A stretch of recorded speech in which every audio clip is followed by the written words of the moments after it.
Pusat Pelatihan dan Pengembangan dan Kajian Desentralisasi dan Otonomi Daerah atau biasa disingkat Puslatbang KDOD kini terus berinovasi, mereformasi segala bentuk pelayanan. Capaian terpenting di lembaga administrasi negara dalam zona integritas menuju wilayah bebas dari korupsi atau WBK dan wilayah birokrasi bersih melayani atau WBBM. Mendapatkan momentumnya pada saat PKP 2A 3 LAN, sekarang Puslatbang KDOD ditetapkan sebagai WBK. Bagi Puslatbang KDOD, ini adalah spirit untuk mencapai wilayah birokrasi bersih melayani atau WBBM. Tentu tidak ada kata menyerah. Yang ada adalah menjadikan pengalaman tahun 2019 di mana Puslatbang KDOD belum memperoleh WBBM. Kita menyadari masih ada beberapa hal yang perlu diperbaiki sebagaimana sarana evaluator. Pertama, kurangnya intensitas dalam membangun komunikasi dan kedekatan dengan pengguna layanan atau stakeholder. Kedua, kemampuan mengelola media dengan tujuan menyebarluaskan perubahan kepada masyarakat masih kurang. Ketiga, konsistensi dalam implementasi perbaikan pelayanan dan penguatan integritas pegawai masih kurang. Dua langkah penting yang kita lakukan adalah: pertama, melakukan perbaikan secara berkelanjutan terhadap faktor pengungkit yaitu area, manajemen perubahan. Pembeda antara Puslatbang KDOD dengan organisasi yang lain adalah karena budaya organisasi. Inovasi inspirasi pagi. Assalamualaikum warahmatullahi wabarakatuh. Selamat pagi dan salam sejahtera untuk kita sekalian. Saudaraku sekalian, apa kabarnya hari ini? Semoga baik, semoga kita senantiasa sehat selalu. Kan sekalian, hari ini adalah Kamis Peduli. Friday Fun Day, aktivitas ibadah dan berbagi bingkisan yang wah atau berbuah adalah contoh menumbuhkan dan membangun kultur organisasi.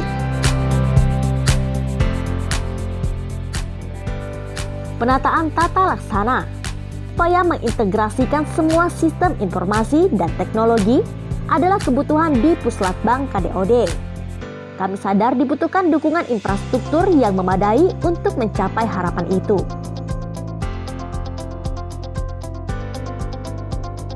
Penataan manajemen SDM. Manifestasi ASN Corporate University adalah memastikan pengembangan kompetensi ASN.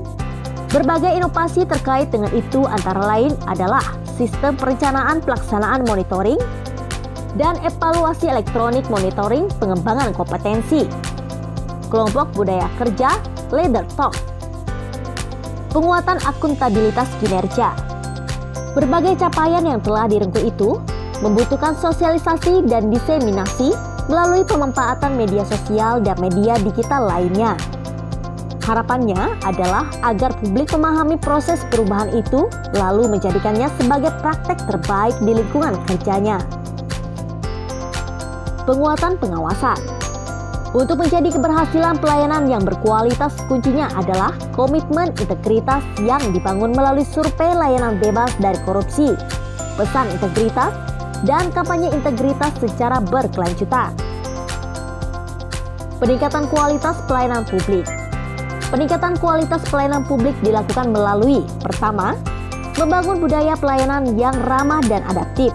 Salah satunya dengan in-house training bagi pegawai dan tenaga ahli daya.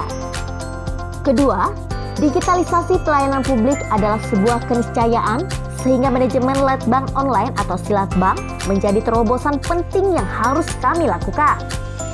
Ketiga, terus mengembangkan nilai-nilai sharing, caring, and inspiring dalam meningkatkan kebermanfaatan inovasi adalah cara kami mengakselerasi perubahan. Keempat, memastikan setiap aduan dikelola secara baik dan bertanggung jawab. Kelima, separuh kesuksesan Puslatbang KDOD dalam mengembangkan kompetensi ASN terletak pada kemampuan mengelola para alumninya. Bakti alumni adalah manifestasi atas kesuksesan itu. Langkah penting kedua yang dilakukan adalah mengoptimalkan hasil perubahan melalui 3 hal, yaitu membangun komunikasi dan kedekatan dengan stakeholder, mengelola media, dan konsisten dalam perbaikan layanan dan penguatan integritas pegawai. Sebagai pusat pelatihan dan pengembangan, Puslatbang KDOD harus dapat dipercaya dan menjadi teladan dalam pelayanan terbaik. Untuk itu penerapan nilai-nilai lembaga administrasi negara, integritas, profesional, inovatif, dan peduli secara konsisten pada setiap level jabatan menjadi begitu penting. Semoga kita bisa berkomitmen melaksanakannya. Komitmen pimpinan yang lebih baik, pelayanan publik yang makin berkualitas, dan lalu kepercayaan publik yang semakin nyata.